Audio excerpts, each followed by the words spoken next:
యేసుక్రీస్తు ప్రభువారు సిలువలో పలికిన మొదటి మాట, తండ్రి వీరేమి చేయుచున్నారో వీరెరుగరు గనుక వీరిని క్షమించండి.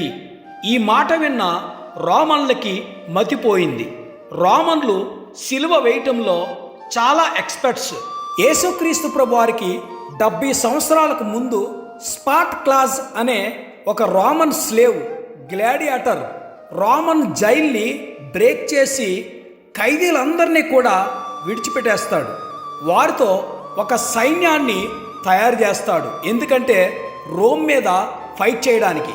అప్పుడు రోమన్లు ఒక వారం రోజుల్లో 6,000 మందిని పట్టుకుని సిలువ వేసేస్తారు.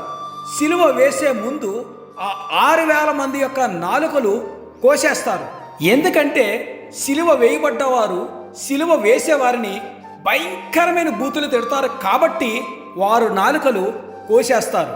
కానీ ఇక్కడ యేసుక్రీస్తు ప్రభువారు పలికిన మొట్టమొదటి మాట, తండ్రి వీరేమి చేయుచున్నారో వీరు ఎరుగరు గనుక వీరిని క్షమించండి అని.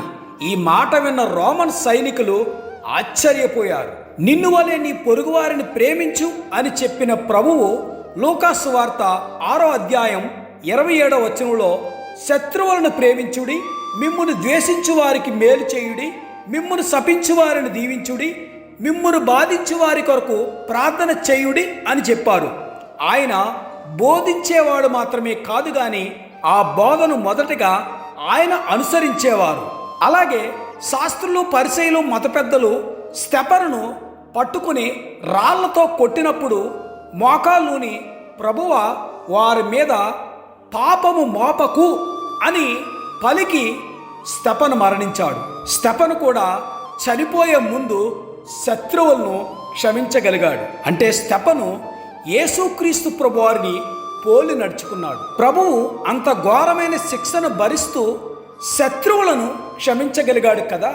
ఒక్కసారి ఆయన త్యాగాన్ని మనం గుర్తు చేసుకుంటే మన శత్రువులుగా భావించే వారిని మనం కూడా ప్రేమించగలుగుతాం. Of course we are deeply shocked, we are deeply hurt, and since we have come to know the cruelty with which this took place, I am deeply saddened.